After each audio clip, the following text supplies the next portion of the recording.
Hello YouTube, ici Auricalco sur la chaîne Utopia Rainbow, une direct live sur ma chaîne perso pour une petite présentation de vidéo. Avant toute chose, pour ceux qui suivent uniquement la chaîne Utopia Rainbow et pas ma chaîne perso, je vous souhaite avec pas mal de retard quand même une bonne année 2022. Parce que c'est vrai que ça va être la première vidéo de la chaîne de cette année. Parce qu'il y a eu une très longue pause en tout cas en ce qui concerne les vidéos.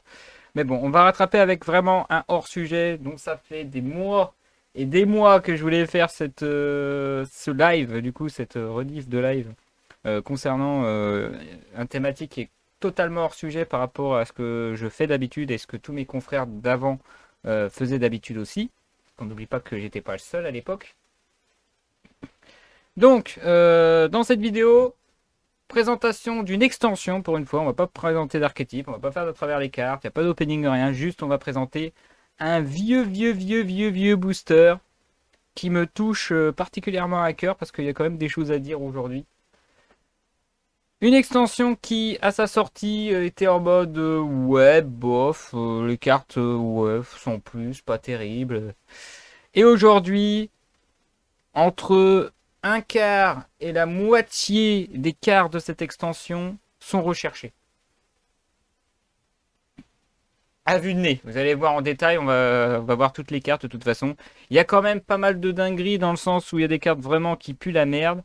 Mais il y a quand même des cartes, si on les a aujourd'hui, on est très heureux de les avoir. Et croyez bien qu'au niveau des raretés, ça fait aussi très mal, puisqu'il y avait des raretés pas si terribles pour l'époque.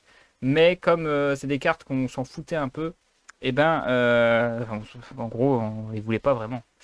Salut Araka au passage. Alors je précise, j'ai commencé le live un peu plus tôt, donc du coup il va y avoir des gens qui vont me dire bonjour au fur et à mesure, donc désolé. Mais en tout cas voilà, c'est pour ça que je le fais en live, hein, je le fais pas en vidéo, puisqu'on est en mode à la Walleg. Donc, au moins il y a au moins une personne dans le chat, mais comme il connaît super bien Yu-Gi-Oh, il va pas pouvoir répondre correctement. Et pour ceux qui regardent la rediff, pas besoin de le mettre en commentaire. Si je vous dis le code CDIP,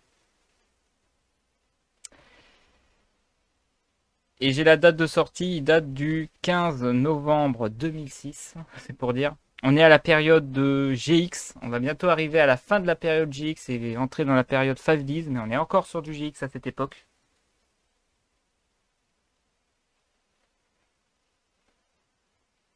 Un booster qui met en avant un monstre qu'on a revu dans un deck de structure récemment, utilisé par Zen. Dans l'histoire GX, il a combattu le principal pour récupérer le reste des cartes, le côté ténèbres de son archétype. Attention, je le fais apparaître maintenant.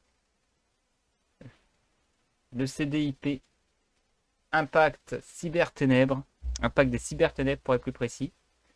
Un booster qui vend du rêve, qu'on aimerait bien qu'il soit réédité à nouveau cette fois. Vous allez comprendre pourquoi. Déjà, vous voyez parmi les cartes top monstre et top magie, il y a quelques trucs sympas. Mais ce n'est qu'un début, vous allez voir. Donc l'impact des cyberténèbres, déjà petit moment coup de cœur personnel, c'est le dernier booster que j'ai acheté en masse avec David Mitri, donc un autre ancien membre d'Utopia Rainbow. À l'époque, on était encore lycéen, pour dire, c'était il y a plus de 10 ans, en 2006, hein, on était encore au lycée à cette époque. Et c'était ma première reprise en quelque sorte, parce que au lycée, il y avait une petite communauté. Donc on s'est fait quelque peu plaisir là-dessus en achetant quelques boosters Impact des Cyber Ténèbres. Donc je suis quand même très heureux d'avoir certaines de ces cartes dans ma collection. D'ailleurs, il y en a que j'ai donné généreusement à Raka d'ailleurs. Et vous allez voir les cartes, il y a quelques trucs de ouf, mais le problème c'est qu'ils ont eu des power-up au niveau rareté, c'est pour ça que petit à petit je me suis débarrassé. Alors que c'est des cartes, j'imagine, aujourd'hui, ils doivent être un peu cotées, puisque c'est quand même une extension assez ancienne. Donc voilà, c'était la dernière justement avant de faire ma très grosse pause Yu-Gi-Oh! Avant 2017. Après, j'ai pu racheter de cartes. À une exception près, ça c'est la légende de Yu-Gi, mais ça c'est vraiment coup de cœur de chez coup de cœur, à cause d'une carte en particulier. Et ça m'a permis d'avoir quelques cartes qui coûtent maintenant 30 balles aujourd'hui. Donc ça fait plaisir aussi de faire un petit achat de côté. Et en tout cas, malgré une pause de plus de 10 ans, j'avais quand même, à peu près 11 ans même, j'avais gardé de côté ces cartes pour le jour où je reprenne. Et j'ai bien fait puisque finalement j'ai repris et je continue aujourd'hui. Donc quand je parlais de cartes qui sont aujourd'hui recherchées, il faut savoir déjà que deck de structure Impact Cyber Ténébreux, encore une fois, qui reprend la carte maîtresse Dragon Cyber Ténébreux, ainsi que ses matos et quelques nouveaux supports, mais cette extension est la première où on le voit apparaître. Donc les cartes de Zen. Alors on va arriver maintenant en détail là-dessus. Donc on retrouve la corne, sachant qu'on était dans les boosters classiques de l'époque, et donc à l'époque on avait leur forme rare, super rare, ultra rare, etc. Et on avait aussi leur forme ultimate, et oui les ultimates ils datent depuis les boosters classiques et pas depuis les OTS aujourd'hui. Donc sachant que les ultimates rares de ces extensions sont, je crois il me semble, ils sont très très bien cotés. Hein. Bon, je prends OTK Expert mais c'est pas la meilleure idée. Ouais non c'est vraiment pas la meilleure idée, en ultimate. Hein. Je voudrais bien le voir en ultimate. Ouais, non, 5 euros, je pense qu'on peut l'avoir pour un peu plus. Mais bon, voilà, les ultimates, en tout cas, voilà, par rapport à la carte qui coûte quelques centimes, elle vaut beaucoup plus cher. Donc, les premières cartes, donc on est sur corne, tranchant, queue. Bon, ça, c'est les cyber ténébreux. En super rare, donc fallait quand même les chercher. Il faut savoir que c'est des extensions où c'est soit une rare, soit une super, soit une ultra, soit une secret, donc comme aujourd'hui. Mais les codes sont beaucoup plus hardcore qu'aujourd'hui, je trouvais. Je sais qu'à une époque, c'était complètement difficile de trouver ces raretés-là. Sachant que j'en ai aucune des trois. Hein. On va faire la petite comparaison à ce que j'ai dans ma collection. Donc, corps tranchant que je les ai pas dans CDIP, donc en super rare. Le cyber ogre, donc le cyber esper même. Les deux cartes qu'on voit ici, ce sont les cartes du proviseur du euh, merde de l'académie. Dans le fameux épisode où ils combattent ensemble, on voit jouer ces cartes-là. Parce que alors petit point histoire pour ceux, désolé, je spoil, attention. Je spoil un peu la deuxième saison d'ailleurs de JX. Attends, c'est la deuxième ou c'est la première? C'est la deuxième. Normalement, où il va chercher ça, ouais, c'est la deuxième. Techniquement. Le proviseur de l'académie est un maître de dojo pour l'archétype Cyber Dragon qu'il a envoyé à son meilleur élève de la série qu'on connaît. La partie lumière. Sauf que lui connaît qu'il existe la partie ténébreuse qui est overpuissant et décide de récupérer. Son proviseur s'y oppose. Après un duel moyennement épique, le proviseur se fait battre et Zen complète son archétype cyber et ténébreux à la fois. Voilà, donc Cyber Esper, ça je l'ai. Cyber Rock, je l'ai. La reine charmeuse, alors ça c'est rigolo la reine charmeuse. Donc pour l'instant on est sur des cartes, à part cornes, tranchant et queue. Pour ceux qui veulent jouer l'archétype cyber ténébreux, c'est pas si recherché que ça, mais en tout cas, comme il y a eu une deck de structure qui est sortie, aujourd'hui on est content d'avoir ces cartes-là. Cyberorg, on s'en fout. Cyber Esper, on s'en fout. La Reine Charmeuse, alors faut prendre en compte un truc. Un jour, il y a un jour, on va avoir la réédition de ces cartes-là avec des nouveaux supports, puisque là je spoil beaucoup Vrains. Il y a un duel entre. Merde, je sais plus comment il s'appelle. L'IA Ténébreuse, comment il s'appelle déjà? Et l'un des directeurs justement de l'entreprise, c'est la directrice qui possède une des clés. J'en dis pas plus parce que sinon c'est gros spoil. Mais pendant ce duel-là, on a un duel entre les Inisters, où on les découvre pour la première fois. Et en face, on a un board full Reine Charmeuse. Donc là, on a que les Reines Charmeuses niveau 3, niveau 5, niveau 7. Je possède que la 3. J'ai pas la 5, j'ai pas la 7. Je suis pas très content, hein, surtout que c'était celle-là que je voulais en rare. J'arrive à choper des hyper espers, mais pas de reine charmeuse. De niveau 5. C'était assez rigolo à jouer. Il y a une dernière carte un peu plus bas qui sont les gardes du corps de la reine qu'on va voir justement un peu plus bas. Et dans l'épisode de Vrains, on a une Link reine charmeuse et j'oublie encore une autre carte. Mais sinon, on voit un archétype qui est un peu plus poussé. Ah, je crois qu'il y a des MP aussi reine charmeuse qu'on n'a pas et qu'on n'a toujours pas aujourd'hui. Donc à tenir compte que comme c'est sorti dans la série, il est possible que ça soit réédité dans une prochaine extension. Pour l'instant, même en OTS, on n'a pas ces nouveaux supports. En dessous, du coup, donc ça c'est pas recherché. Elles vont arriver les cartes qu'on cherche. Les Lucius Ténébreux, bon, pas grand chose à dire, ça c'est pas très recherché, c'est pas le genre de choses que je recherchais aussi à l'époque. Sachant que j'ai la commune, ça y a pas de problème. La rare, l'ultra rare, je les ai pas. Et je crois que c'est le Lord Daygrafer pour info, si je me trompe pas. Je crois que le Lucius il a un rapport avec soit Daygrafer, soit. Il y a un des spadassins des lords. Je pense, c'est sûr que c'est pas le Captain O'Marone, mais en tout cas il y a un chevalier qui.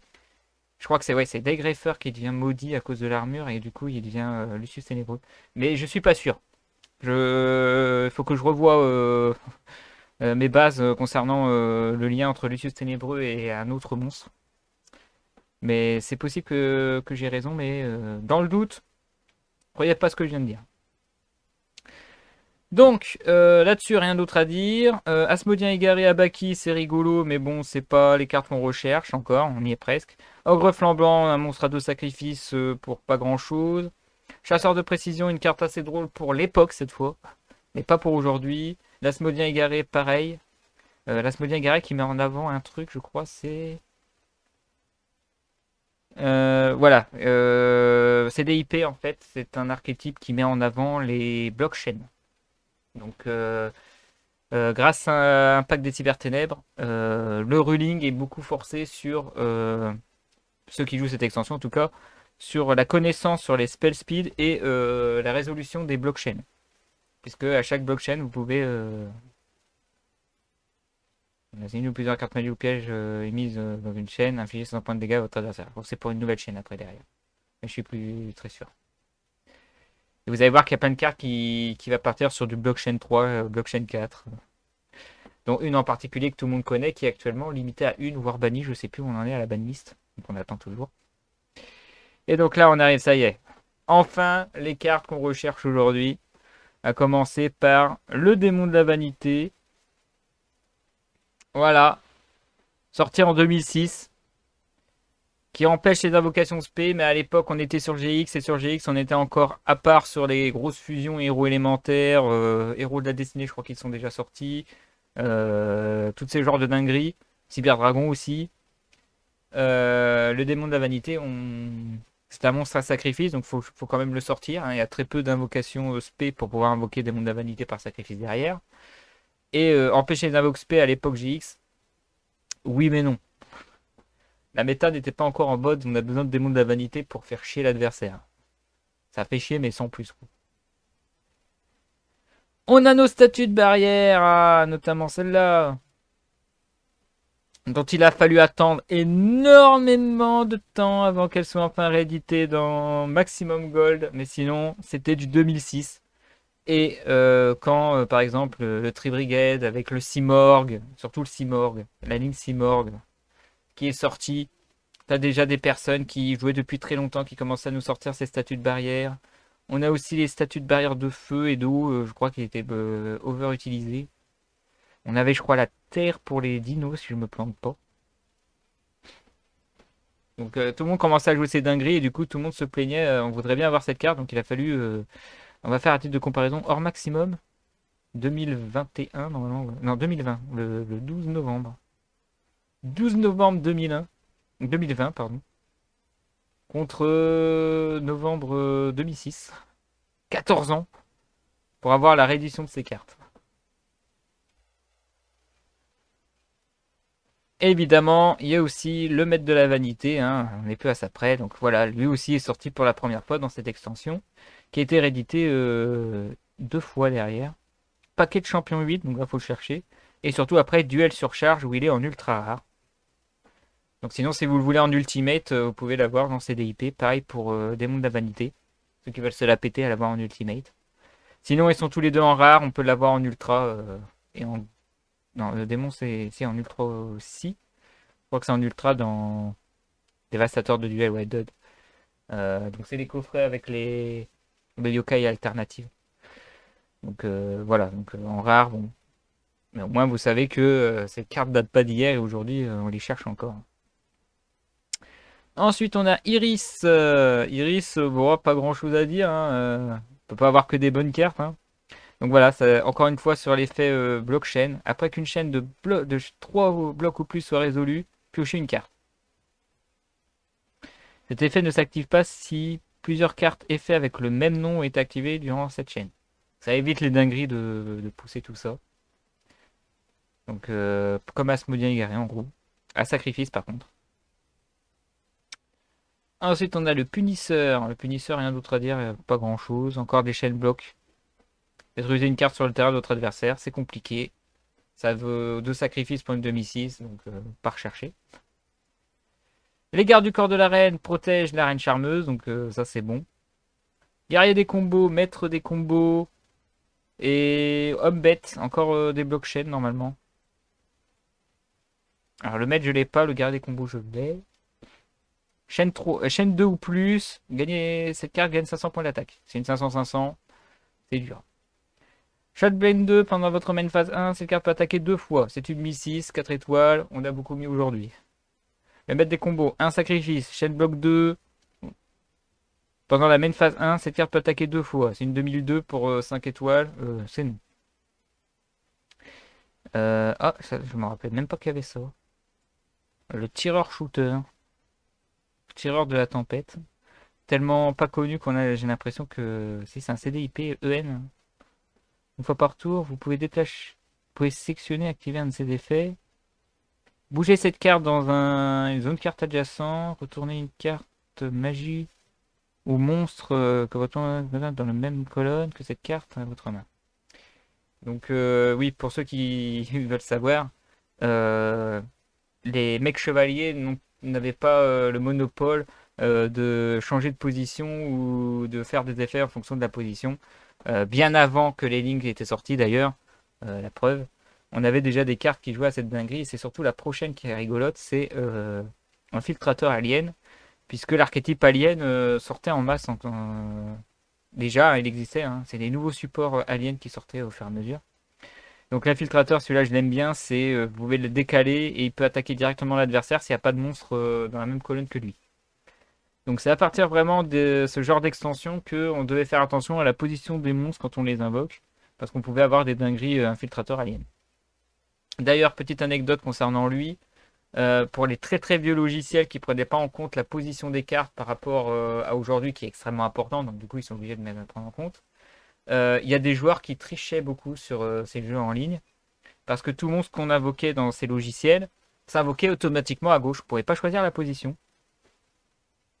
Et donc du coup, bah, quand tu voulais invoquer un monstre et que tu voulais le décaler vers la droite pour empêcher l'infiltrateur alien de faire des bêtises, et ben il y a ton adversaire qui disait bah non, t'as invoqué ta dernière carte tout à gauche, t'as pas à bouger ta carte. Et t'as beau essayer de lui comprendre que c'est pas là que je vais l'invoquer, c'est le logiciel qui me fait chier à l'invoquer d'abord avant que je puisse la déplacer. Je vous jure que ça m'est arrivé une fois ce genre de dinguerie. Le mec il a rage quit parce que voilà. Il croyait que je trichais alors qu'en fait c'est juste le logiciel qui m'empêchait de passer le truc. C'est n'importe quoi. Et le pire c'est que je crois que c'était pas son coup d'essai au mec parce que c'est dès que je l'ai fait qu'il a envoyé direct le message. Il n'a pas attendu un moment en réfléchissant un peu. Non, non, non, il a vraiment direct. Allez ta carte. Genre c'est vraiment le gamin quoi. Un autre petit support alien pour la collecte après derrière. On a aussi la magie ici, hein, la cellule. Et là, on arrive sur les 2 grosses cartes vedettes en quelque sorte de l'archétype à la base. Le fameux dragon, que vous connaissez puisque le nouveau deck de structure nous a sorti le dragon cyberténébreux et son level up. Une petite carte hein, qui piquait les dragons, très difficile à jouer. Et la carte maîtresse de notre cher proviseur, le cyberogre 2, qui fusionne 2 cyberogres. Et qui a des effets quand même qui est fort. Hein. Fusion Monster, Beast Monster. Quand cette carte attaque, il gagne une attaque égale à la moitié de l'attaque de la cible, durant la damage step. Durant le calcul des dommages, pardon. Donc 2006 peut se booster en augmentant son attaque. À l'époque, c'était assez fort.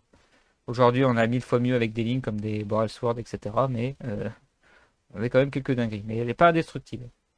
À l'époque, comme vous pouvez le constater, les grosses cartes maîtresses n'ont pas d'effet du genre ne peut pas être détruit, ne peut pas être ciblé, ne peut pas être envoyé au cimetière. Non, non.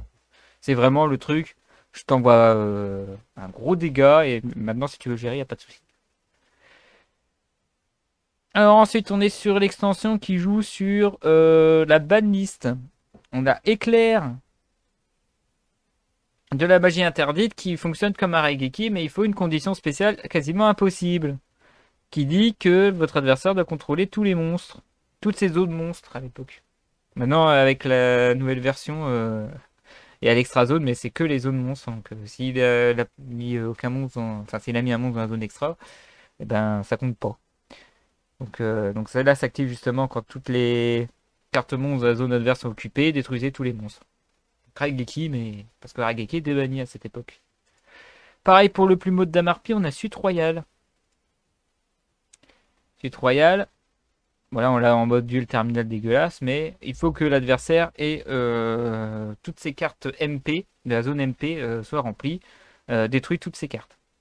Donc à l'époque pendule c'était dégueulasse, mais maintenant avec la période Link, quand vous affrontez une pendule, vous avez peut-être une petite chance que le mec fait ses deux échelles pendules, trois cartes face cachée derrière, et que vous pouvez gérer. Mais c'était des cartes quasiment impossibles à l'époque, aujourd'hui toujours c'est impossible, mais c'est juste pour pallier les bans qu'ils avaient fait à l'époque de Plumeau et de Raigeki.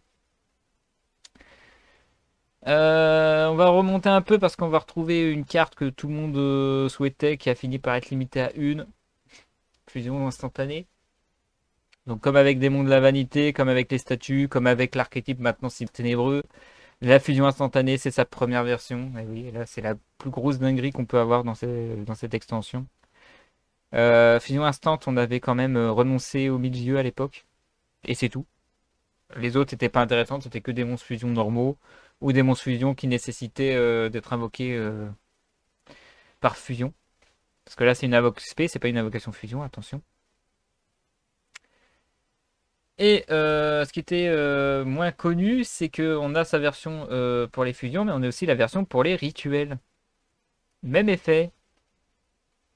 La différence, c'est que la fusion instant permet d'invoquer spécialement un monstre fusion de niveau 5 ou moins depuis l'extra deck, ou du fusion deck. Je crois d'ailleurs, attendez. Petite anecdote, pour la version CDIP, c'est marqué fusion deck normalement. Depuis votre fusion deck. On n'est pas sur 5Ds encore, hein. J'ai dit qu'on est encore à la période GX, et à la période GX, l'extra deck s'appelait le fusion deck parce qu'on avait que des monstres fusion. Et la fusion deck était illimitée. Donc on était encore à cette période-là. C'est vraiment... c'est ce que je dis, mais après, c'est pas vraiment ça. Le fait que l'extra deck soit limité à 15 cartes, c'est à partir de 5Ds. Je dis ça pour m'en rappeler, mais c'est pas vraiment ça. Donc pour revenir à rituel de renoncement, donc fusion instant on l'utilise aujourd'hui beaucoup moins parce qu'elle est limitée à une, mais à une époque avec les Norden qui n'étaient pas bannis, etc., on en voyait souvent. Rituel de renoncement, lui, peut invoquer n'importe quel monstre rituel, mais le monstre rituel doit être à la main. Et ça fait mal. Payer 1000 PV pour qu'il attaque pas, il peut juste pas attaquer, c'est nul. Donc pareil à la fusion qui peut faire quelques trucs. Parce qu'il faut quand même le monstre rituel en main alors que le monstre fusion il est toujours là. Donc il a besoin que d'une carte. Là, rituel de lancement, il en faut deux. C'est pour ça qu'on n'en a pas. Petite chose rigolote pour ceux qui voulaient affronter aujourd'hui des endymions, etc. On a l'aspirateur à compteur. Payer 500 PV, enlever tous les compteurs sur le terrain.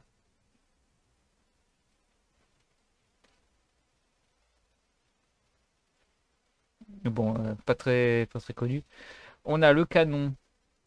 Le canon, c'est sacrifier un monstre, infliger des dommages à votre adversaire égaux à la moitié de l'attaque d'origine du monstre. Si vous désactivez cette carte, vous ne pouvez pas activer d'autres cartes magiques ce tour. Du burn, hein. Du bon gros burn. Ben, il y a bien meilleur burn, vous connaissez celle-là par contre. La frappe en chaîne. Encore une carte qui s'active en tant que chaîne 2. Et lui, j'ai dit CDIP, c'est que avec des blocs chaînes. Magie rapide, chaîne bloc 2 ou plus. Infliger 400 points de dommage pour chaque numéro de chaîne de cette carte. Ça veut dire si vous l'activez en quatrième, vous lui infligez 4 fois 400. Ça peut aller très vite. Vous ne pouvez pas activer cette carte si vous activez des effets avec le même nom dans cette chaîne. Ça veut dire que vous ne pouvez pas enchaîner 3 fois la même carte pour finalement activer celui-là. Ensuite, comme pour Éclair et comme pour Suite Royale, on a un truc pour le Monster Reborn. La condition est différente par contre. Une magie rapide. Donc déjà, une magie rapide, c'est compliqué quand on doit faire une blockchain 4 ou plus. C'est un Monster Reborn. en effet rapide. Donc normalement, à partir de la blockchain 3, on commence à avoir des contre-pièges qui ont un spell speed supérieur et du coup, vous pouvez pas répondre en activant ça. Donc très très compliqué, mais sinon, c'était un Monster Reborn à l'époque où le Monster Reborn était banni. Un Typhon Noir Mystique parce que... Non, Violent Orage était encore là, tout ça. Donc ça pue la merde quand on a du Typhon d'Espace Mystique, tout ça. Blockchain 3 ou plus, détruisez une MP sur le terrain. À une époque où, comme j'ai dit, où il y avait Typhon d'Espace Mystique et Tornade de Poussière qui commençaient à arriver. Ouais, c'est en plus quoi. Celui-là, je sais plus s'il y en a qui l'utilisaient ou pas, mais la perte de niveau, c'est tu sélectionnes un monstre niveau et tu invoques spé un monstre d'un niveau inférieur. On le remet dans l'index propriétaire, faites l'invocation spéciale d'un monstre du cimetière. Donc ça peut être vous comme l'adversaire, hein. Et après, faire l'invocation spéciale d'un monstre du cimetière du propriétaire sur son terrain, avec le même nom mais un niveau inférieur. C'est pour ça qu'il passe d'un dragon armé niveau 10 à niveau 7. Circuit de génération, c'est pas grand chose à dire. C'est une carte qui pue la merde, ça. Le contrôleur de cette carte paye 500 PV durant chacune de ses stand-by phases. Ceci n'est pas facultatif. C'est-à-dire que vous pouvez perdre le duel bêtement en activant cette carte. Les cartes monstres qui devaient être envoyées depuis le terrain dans la main sont retirées du jeu. C'est rigolo quand vous affrontez un spirit par exemple à l'époque. Oh, je me rappelais même pas que commutateur était ici. C'est bizarre. Vraiment, ah ouais, commutateur c'est bien. C'est DIP. Je m'attendais pas à ça. Une commune que j'avais pas, tiens. Une fois par tour durant votre main phase, vous pouvez déplacer un monstre vers une zone. C'est bien, hein. Eh oui, il y a des mecs chevaliers, mais on joue pas avec ça, c'est dommage. Ou du croisé dia, vous pouvez pas. Enfin, il y a une carte magie continue qui permet de le faire. Mais il y a bien meilleur maintenant. Disjonction. On a des cartes que je me connais plus du tout, dis donc. Activable lorsque toutes les zones 4. Alors, la zone 4, c'est la deuxième zone en partant de votre droite. De la colonne de cette carte sont occupées, détruisez toutes les cartes de cette colonne. Ça, c'est la grosse dinguerie, quoi. L'activer pendant un tournoi, c'est vraiment ouf. Sachant que la zone 4, maintenant, ça prend en compte les deux extras, il me semble. Donc, plus difficile.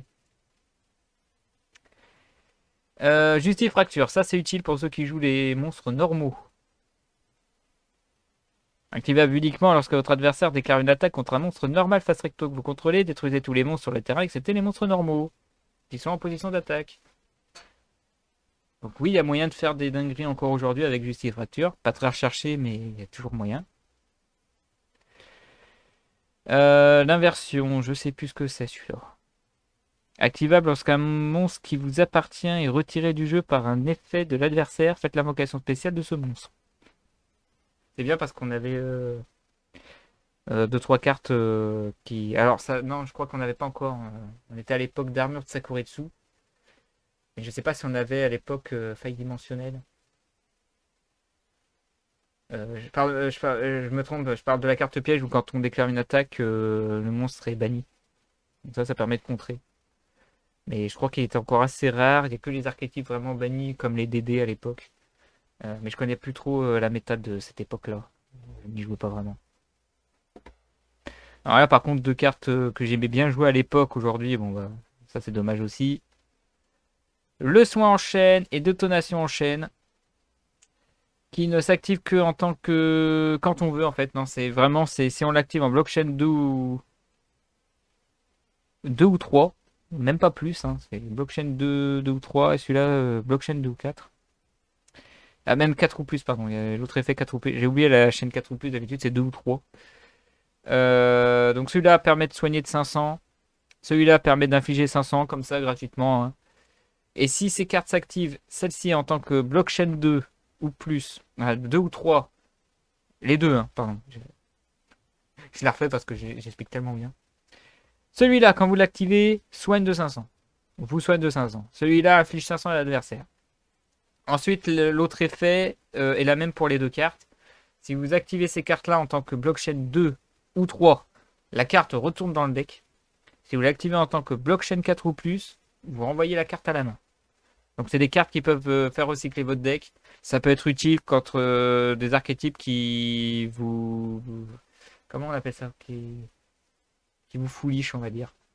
C'est le deck foolish, à l'époque c'était Ver Aiguillon, c'était serviteur des protecteurs du tombeau. Euh, je parle plutôt de la magie terrain ou continue qui, quand vous devez déclarer une attaque, vous devez envoyer la carte dessus de votre deck au cimetière. Donc contre ce genre d'archétype, on est très heureux de pouvoir remettre dans le deck ces cartes-là. Ça fait gagner un petit peu de temps. Et en plus, ça permet de soigner, ça permet d'infliger 500. Et aujourd'hui, avec le time, activer ce genre de carte, c'est vraiment dégueulasse.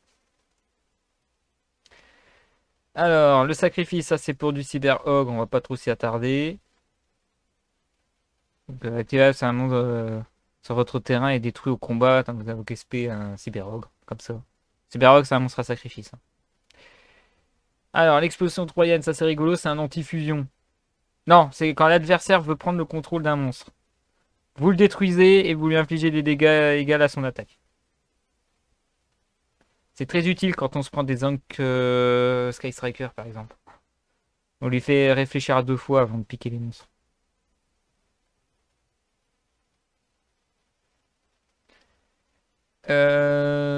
Fortune accumulée, c'est un pot de cupidité, je crois. Mais toujours en blockchain 4 ou plus. Donc pot de cupidité qui était banni. Pareil. Garde cyber, ça c'est du cyber ténébreux, mais c'est pour un token. Un peu spécial, je voulais vite à regarder ses effets. Je sais plus si elle est recherchée aujourd'hui. Et les deux dernières sont plus ou moins recherchées, mais c'est compliqué à jouer pour la première. La deuxième, elle était jouable, mais on le voit quasiment pas parce qu'elle est tellement mieux maintenant. Donc l'appel de la vanité. Blockchain 4 ou plus, annule les effets de toutes les chaînes inférieures. Donc l'effet se résout et en fait la résolution des autres effets, c'est il se passe rien. Donc c'est sympa quand votre adversaire a activé 3 cartes d'affilée ou si vous commencez à combattre en mode j'active ça, mais non, moi j'ai activé ça, moi j'active ça, moi j'active ça, moi j'active ça. Bon, ça suffit, appel de la vanité. Voilà. En plus, c'est un piège contre, donc du coup, il est obligé de répondre avec un spell speed similaire, donc un piège contre, pour pouvoir essayer de contrer ou de répondre juste à celui-là. Et donc, on finit avec une carte kiff kiff pour la recherche, même si elle était en Secret Gold. Donc, lorsque votre adversaire va invoquer spécialement un monstre, annulez l'invocation spéciale et détruisez-le. C'est fort contre des archétypes qui jouent du synchro, qui jouent des links aujourd'hui. Un contre-piège qui dit non, j'annule ton invoque. Mais bon, après, il y a eu des rulings qui font que c'est compliqué à pouvoir l'activer. Par exemple, pour les invocations fusion, ça ne marche pas, ça c'est sûr. Après, pour le reste, faudra regarder un peu plus près parce que c'est un peu spécial, lui. Parce que c'est au moment où l'adversaire va invoquer spécialement. Donc, généralement, je crois que ça s'active contre un effet d'un monstre ou l'effet d'une MP qui va invoquer SP. C'est pour ça qu'il y a un ruling qui fait que ce que j'ai dit à propos anti-synchro, anti-link, ça ne marche pas très bien. Voilà. C'est pour ça d'ailleurs qu'elle a pu rechercher. Voilà, j'ai à peu près fait tout le tour. Donc, comme j'ai dit entre un quart et la moitié. Donc, je vais faire les comptes. 1, 2, 3. Bientôt, mais pas tout de suite. 4, 5, 6, 7, 8, 9, 10, 11, 12. Je compte.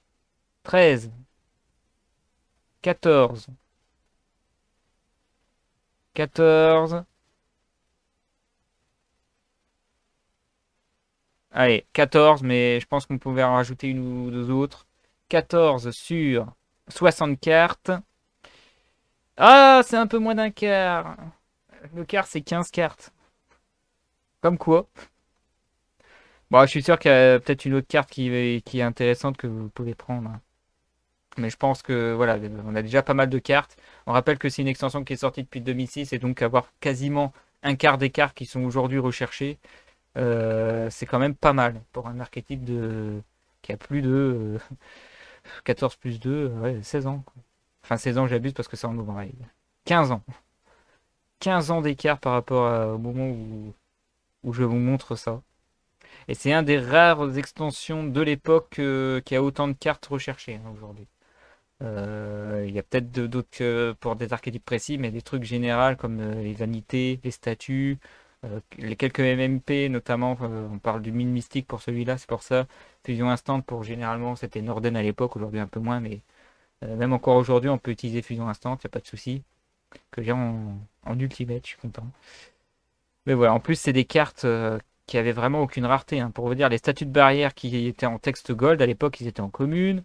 Les deux vanités, là, ils sont en rare. Enfin, ils étaient en rare. La fusion instant, elle était en commune.